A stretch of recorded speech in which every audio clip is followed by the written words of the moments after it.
Today we'll watch 7 video clips of the latest in Tesla Cybertruck, from the Cybertruck Rodeo event that had the largest gathering of Cybertrucks ever. More celebrities like Jay Leno, Kanye West, and even Prince Albert II. A tug-of-war battle against Ram truck, and a comparison of Cybertruck steer-by-wire versus a Ford F-150 Lightning. I've got Brian White joining us. He's the host of his own YouTube channel, FutureAza, and this is going to be a lot of fun. Brian, thank you so much for joining me. Cybertruck, man, we've been waiting years to talk about these in the context of them actually existing. And again, I hasten to point out, they'll never make them, Herbert. They're not real, but they are. They're real and they're out there. And so I had a lot of fun gathering as many little clips as I can just to give everybody a little update on what's happening out there. So the first thing that happened that's very cool is the Tesla owners of Austin. That club put together a Cyber Rodeo event, and they showed they asked everybody who owns a Cybertruck at this early stage to come together and show this. And then, so I'm getting mixed information. Somebody told me there might be a 25 there, but somebody else said that there was 45 there.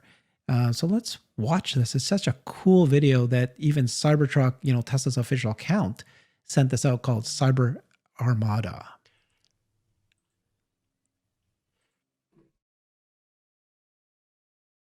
Take a look at this. Oh my gosh. Whoa. Shiny steel wedges as far as the eye can see. Oh my God, that is gorgeous. Yeah. It's gorgeous. And I think the timing for their event was just about perfect because it's early enough that the enthusiasm is still sky high and late enough that there's a good number of them that were able to attend. We know that deliveries in Texas began, and we know that there are people from outside of Texas who were willing and eager to drive in for this event. And boy, what a spectacle. What a spectacle. It's gorgeous. I mean, you've never seen vehicles like this ever. And then when you see an Armada like this, it is beautiful. All right. So that was fun. I mean, it's just another way to show that the trucks are actually ramping up and they're getting faster scaling. What's your latest understanding of how many Cybertrucks they're doing every week? So we recently heard that they did 1,000 a week, but it was unclear if that was a burst rate or a sustained rate. And now it looks like it is absolutely a sustained rate, and they may already have bursts beyond that level. The question, of course, was the batteries. How are we doing with the batteries? And the answer appears to be okay. I haven't heard anything that says we're doing great, that we're doing fantastic, that production has 5x or anything like that. But obviously it has from the 200 level, or we wouldn't be here. We just still probably have a long way to go. But even at 1,000 a week, that's a pretty good production rate. That's gonna get you there. That's 5, 6 an hour, something 6, 7 an hour. So every 10 minutes, one rolls off the line. That's exciting. So we will see that increase. I saw you post on X. Wasn't it you that said that it took about a year for Model 3 to get to 5,000 a week? Yes, and that was me. There was someone who said, "Oh, this ramp rate is catastrophic. We've never seen a ramp this slow." Tesla Model 3 went immediately to 5,000 a week, and I thought, what a short memory you folks have. That was production hell. It took forever to get to those levels, and this appears to be, while this is a whole new way of doing it, it is still, to me at least, it appears to be about on pace with the Model 3 ramp, maybe even a little bit ahead of it. So it is not catastrophic. This is not unexpected. And for halfway through the year being to 1,000 a week makes the expected number of 90,000 for the first year entirely plausible as they continue ramping from here. Okay. So let's talk about celebrity sightings. I mean, it's just continuing, where you've got all these major celebrities wanting to be seen by, with the Cybertruck, buying the Cybertruck. It's just unbelievable because obviously, typically you'd have to pay them for endorsements. But what's even more interesting, we're going to show you Jay Leno, we're going to show you Kanye West, but then even more interesting is Prince Albert II from Monaco. Why the hell would he want to do this? So I'm going to take off And the why music wouldn't he? again. Why wouldn't he? Why wouldn't he? Remember, here's the thing. If you are famous, Herbert, the big thing you want to do is be right next to someone slightly more famous than you, because it increases your celebrity. And the Cybertruck at the moment is more famous than all of these people. It It's doesn't have the odd. track record, but it's exciting. It's an official, government. Well, I guess I don't know what you call them, official. So, an article is written here. Tesla Cybertruck gets warm reception from Monaco's Prince Albert II. These beautiful photos. They actually, look at this. It was an event. They stood in front of it. So it's normally known, right? Monaco for the Ferraris and Bentleys, but Tuesday, Prince Albert II. That's Tesla Cybertruck. So we shared the sovereign's encounter with it. Seemed to have enjoyed his time with this vehicle. Will be displayed at the prestigious supercar show. So that's why it was there. The all-electric pickup truck will be showcased at the event until Thursday, June 6th, after which it will continue on its ongoing European tour. So it's really going through the country right now, the world, isn't it? European, Very Japan. bizarre. Very bizarre. So in my head, Yeah. I thought he bought this vehicle. Now, it's not road legal in Europe, but when you're a prince, maybe you get to do things a little differently. But I didn't realize that, no, this is just the one that's on tour. This is the same one we saw in Austria, but he just wants to be seen with it. He wants to be with the cool kid, and today the cool kid is the Wedge. It is the Wedge. So yeah, there you go.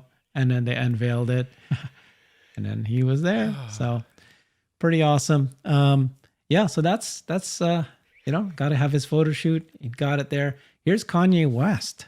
Let's take a look at him. It's a little clip here. Good to see you, man.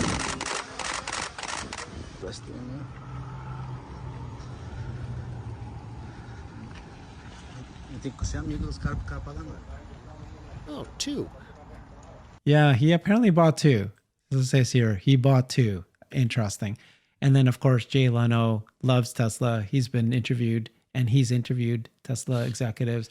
And then he's just casually shopping. There he is. Have you done the I think bullet Jay's- test? Yeah, just drive around LA. I love that. Isn't he great? Professional comedian, ladies and gentlemen. That's not bad. The thing with Jay is he was the first person to get to video the truck outside of Tesla. It was mere days after the unveiling all those years ago, and he got to see it. And he is the biggest car guy that I know of. Certainly the biggest one who's a public figure, and he loves it. He loves electric cars. He loves steam cars. He loves everything. So it is no surprise to me that he wanted and got one and is loving driving it around, because if you like good cars, this one's it. Yeah, it's very good. So we're going to now show a couple features. What is the steer-by-wire? So this is a Cybertruck steer-by-wire versus a Ford F-150 Lightning's mechanical steering. Thank you, Nick Cruz-Patani, for sharing that. Let's watch this video.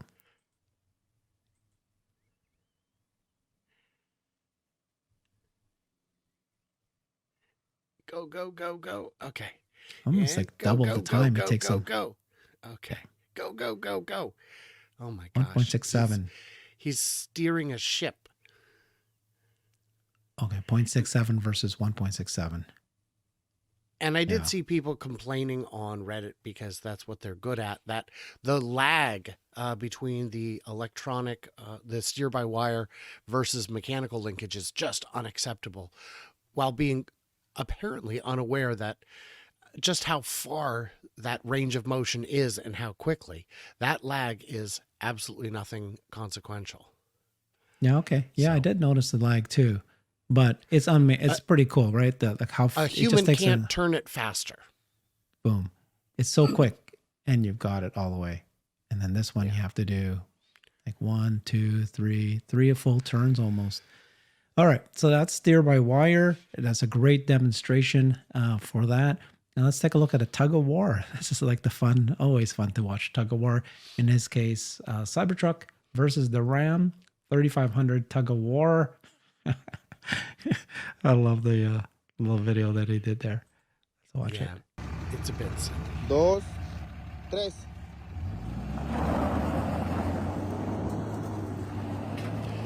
But it just comes down to weight and tires.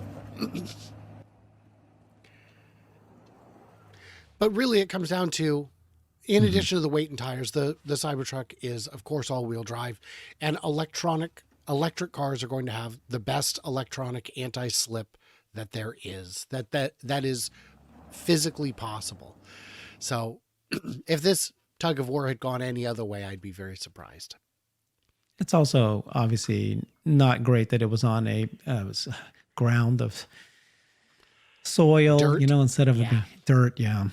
Where the tires on the Cybertruck have a distinct advantage, but yeah, it's fun. We're allowed to have fun. We're allowed to have fun.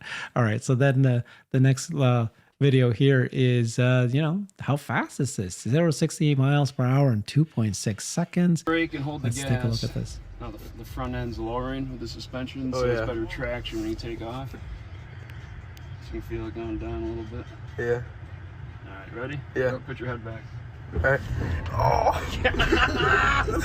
I'm glad you said that. Oh. Dude. The video doesn't show it justice. All right. Oh. I'm glad you said that. Oh. Dude.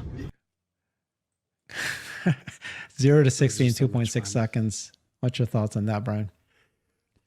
If you've never experienced real acceleration before, it's hard to wrap your head around. I had an opportunity to drive a Plaid Model S recently. Jan and I met a gentleman who said, "You guys want to drive it?" And we said, "Oh, for sure." So Jan went first. He drove. I'm in the back seat. Now we're not on a track. We're on a highway. It's safe, but it's not a prepped surface, anything like that. And so because there's no one out, it's the middle of the night, we pull over, we stop, we put it in launch mode, and away we go. And this is a half second quicker than the Cyber Beast. So the acceleration is indiscernibly close to human perception. And then when it was my turn to do the drive, I declined. I couldn't do it. I was sweating. My body was in panic mode because the acceleration is so radical that it is more thrilling than any theme park ride I've ever done. And that is what you're getting from an electric Tesla, from a pickup, from a sedan, you name it. The speed is, shouting obscenities doesn't do it justice, but you will shout obscenities. All right, let's talk about the ramp and the potential for the TAM and impact to Tesla's earnings and so forth. So first, I watched this video from Autoline where they tore down the Cybertruck, very similar to what Sandy Monroe does. And, it was funny because in Autoline, they found that when they tore it down, that there was this very simple putty that was put around a certain area. And they were explaining that very likely that was water ingress that's happened. And then they found a very simple solution, which is just putting this extra putty to it before they go and find the real solution in the future. But this is the kinds of little tiny things that they discovered. It could be why they slowed it down, the development a little bit. But this is what's expected, right? It launched and then it's slow. And then now we're heading into this kind of the middle of the year. Now we're going to see it ramp up really fast. What's your thoughts on the ramp that you've been seeing and why? I'm not concerned with it. The big thing to remember, and this is what we've talked about before, this is a whole new thing. Nothing has been built like this before. And you can say, well, yes, but there are things that have been built kind of like it. So that should have gotten them most of the information they needed to build something like this. And they did. They did have most of the information. Most of the obstacles were understood and counteracted in advance, but not all of them. Just the shape is different. Just where the doors are is different. Just how the hinges work can be different. And all of these things compound, and you end up with little problems that you may not have realized. So if you look at the underside of a random car, you may find a little fin down there with just 3 little fins on it. And you think, well, what on earth is that? And I've seen those, and I've seen benchmarking firms look at them, and they'll just hand wave it. They'll say, oh, that's probably just NVH. What? Noise, vibration, and harshness. There's something about this shape that makes it vibrate, that makes it oscillate at certain speeds. So they'll just put a little fin on that creates turbulent air that counteracts it. You can't predict that easily in modeling. You have to build it and find out what happens. So if there's a little spot where water gathers, they may not have caught it. The computer modeling may not have predicted that that would happen. Put some putty over it and make a gasket for the next one. So all those things are getting ironed out. Do you want them to make 10 million of something knowing that it has a fault, or do you want them to slow down? We're getting enough of them out in enough environments, racking up enough miles. And every time one goes to a service center, I'm confident it creates a ticket that goes up the line all the way to the engineers, so that if they see more than one of these, they know we need to fix something. And it's been enough vehicles over enough time that they're certainly getting it dialed in. If you're waiting to buy one because you don't want to be one of the first guinea pigs to have one, it may be time for you to take delivery, but certainly by the time the foundation series is done, they'll be well dialed in. And every time they do that, the cost gets a little bit better. The quality gets a little bit better. Lessons are learned. So I think that's where we're at. So Sandy Munro tore down the Cybertruck. He's been doing videos on Munro Live on YouTube. And then they found this as they tore it down. Did you see this? I did see Munro that. and Associates posted this. Sandy loves this Easter egg we just found on the Cybertruck. Oh man, it would have been great when he saw this. It basically is Tesla put "Hi Sandy" somewhere in the truck. Oh my God, this is just, I love the company that does little things like this and just for fun, because they knew that Sandy Munro will tear this down. They put a little cool Easter egg like that. And how fun is it? It costs you nothing, but if you could say it doesn't cost nothing, it costs the time it took someone to say, hey, is it okay if we put this in? So what, $100 in marginal cost, I guess? Probably not, because everyone's on salary. But what does it do in terms of marketing? We've got a new viral thing. That's not bad. It's not good. It's just marketing. It just gets the name out there and reiterates that this is a fun, clever place to work. A place that gets it, a place that knows their audience. And their audience, when it comes down to tearing things all the way apart, is Sandy. That's pretty cool, isn't it? Okay, so earlier you said that we don't know if 1,000 per week is burst or it's kind of regular now. You think it might be. So 1,000 a week would mean that we're at 52,000, trucks per year. The estimate for this year, what is it that you think will happen by the end of this year? Are you still at, let's say, 70,000, 50,000? Where are you at for the end of this I've year? been at 90,000 all the time because of my good friend Bob from Bob's Bibs and Bobs. He's a part supplier, but unfortunately Bob has retired. Bob is no longer working there, so I no longer have a source at the Bibs and Bobs factory. I'm looking for a new one. If you have great information and trust me to not get you fired, by all means, reach out and get in touch. But it's an aging industry with an aging workforce, and it was a matter of time before my sources would retire. Of course, I've had doctors retire. That's the problem with getting old. So but I am still confident that the 80 to 90,000 figure is absolutely where we're looking for end of year. And if that happens, we'll be looking at a run rate by the end of the year of probably 3,000 to 5,000 a week, meaning we would be looking at, getting up into the hundreds of thousands next year. Yeah. I mean, like you've said, if we can get to let's say 3,000 per week in the last 2 months, right? That's 20,000, 25,000 right there. And then, yeah, I'm expecting definitely over 50, probably around 70s where I'm thinking by the end of this year. The whole point actually is not the number, right? That's not as important as the fact that they've gotten rid of, they solved all the little issues. They're now at scale. The whole reason why they designed the truck this way was for mass scale. And so we will see this to skyrocket. How big of a impact will this have next year to Tesla, and any impact to Tesla stock? Is there any kind of, Are you thinking that there's some sort of halo effect that's happening so that people are buying the other models? Oh, that part I can't speak to as much. I don't know. The big seller is the Model Y, and there are very few people alive who don't know what it is, who don't already get it. So is the halo effect working? I don't know on that. What is the impact? Well, there's 1,000 a week. They're selling for 100 grand. Even if you're only making 10,000 in profit, that's 10 million a week in profit. That adds up pretty quick. Next thing you know, you're at $500 million a year in profit just on 1,000 a week, just at 10 grand a unit. So what's the impact next year?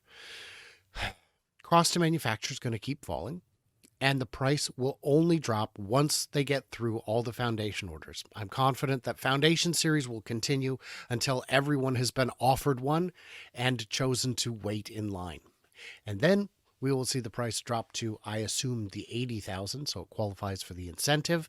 And once it qualifies for the incentive, I don't see the price coming down for a long, long time, because the price will not have dropped by 20,000, but effectively 27,500. The addressable market gets huge from there. At that point, we'll have enough on the road that everybody who is a truck guy will know someone who has one. They will know whether or not this truck is for them. And it will not be for everyone, but it doesn't have to be. If it's for a third of everyone, it becomes the best-selling truck in America. And that's kind of exciting. Elon, I believe, is sandbagging the production capacity. He said, 250. We could make 250. I don't believe you. I don't believe you for a second. Per year. I don't believe you. I think it's double that at least. And that's without new facilities. They might have to add new equipment within the facility they have, but I think 500 is a more realistic minimum. He just doesn't want to say that in case it falls short and investors get disappointed at this big pump and dump liar hype machine. Guys, let it go. All right. Well, here we are in June. It was launched, in December of last year, and it looks like it's going very, very well. The reception, as you saw here in the show today, we still continue to get these celebrities to show it. It's still well received. Customers who buy it love it. And you can see that the scale and manufacturing is happening faster and faster. Things are looking really good. This is going to be a huge impact. It's the best vehicle that Tesla's ever made. And it's looking like we're well on that track. And, it's a very good news. That was fun. Thank you so much, Brian. You have a lot of knowledge about vehicles and factories, and he travels and he has these sources. And so you got to check out his YouTube channel if you haven't yet. It is just amazing. I don't know anybody else who does the deep dives like you do. Highly, highly recommend you check him out on his YouTube channel, FutureAza. Thanks, Brian.